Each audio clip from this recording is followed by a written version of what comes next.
के लिए यहाँ खड़ा हुआ हूँ।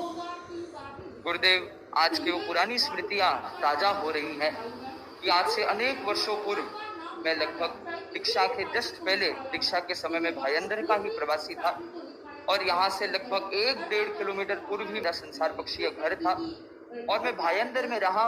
और उसी समय की बात है कि पूज्य प्रवर का वर्ष 2012 में कंटालिया पधारना हुआ था।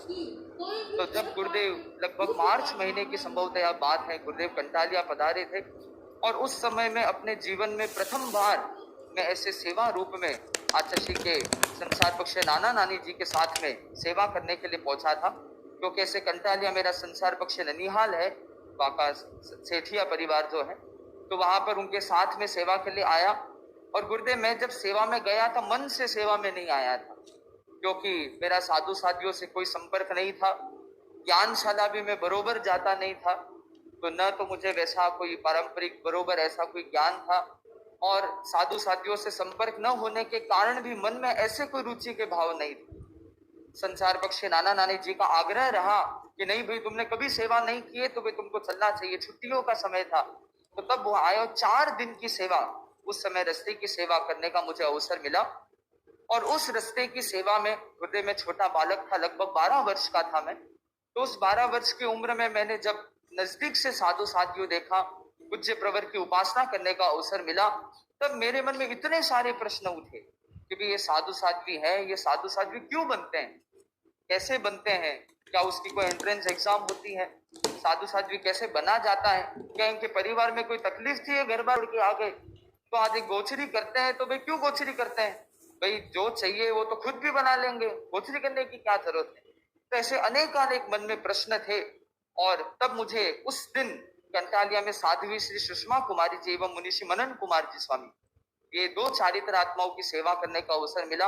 और रात को मुनिषी मनन कुमार जी स्वामी के पास मैंने काफी लंबी देर तक चर्चा की और सब समझने का प्रयास किया कि क्या है, क्या सिस्टम होता है, कैसे दीक्षा ली जाती है। और उसी दिन मैंने निर्णय कर लिया कि मैं भी साधु बनना चाहता हूँ।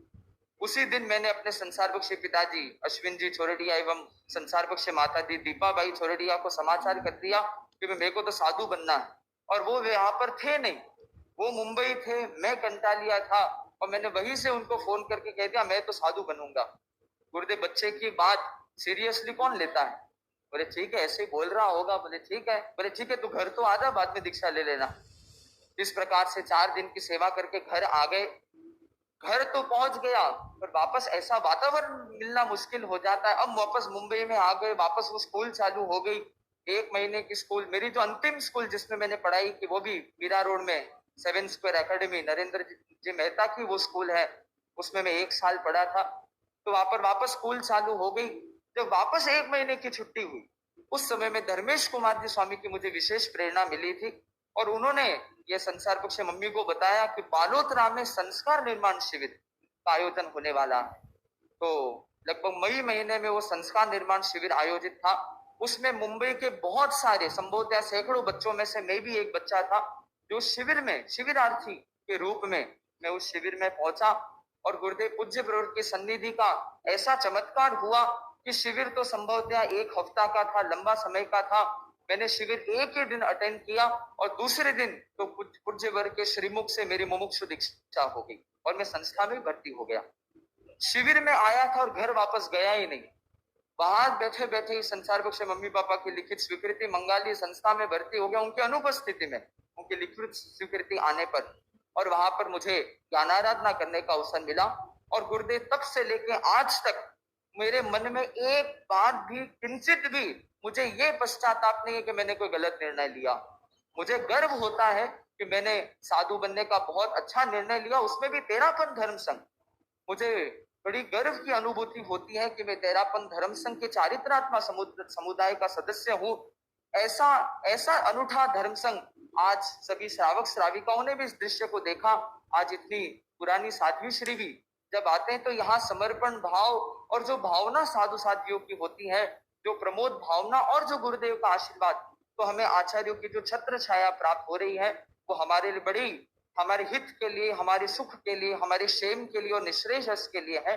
तो मुझमें मैं गुरु पूज्य वर्ग के चरणों में यही निवेदन करता हूँ कि मैं तेरापन धर्म संघ का यहाँ से मैं सदस्य बना, मैं चारित्रात्मा के रूप में पूज्य वर्ग ने मुझे दीक्षित किया, तो इसी प्रकार से आगे मेरा जीवन और भी मैं अपने परम लक्ष्य को प्राप्त कर सकूं। और जो मुझे इस तेरापन धर्म संघ का मुझ पे बहुत बड़ा आभार, मुझे सम्यक तो मिला, तो मैं एक दृष्टि से कह सकता हूं कि मैंने उस तत्व को भी यहाँ से समझा, मैं उसको पुष्ट कर सका।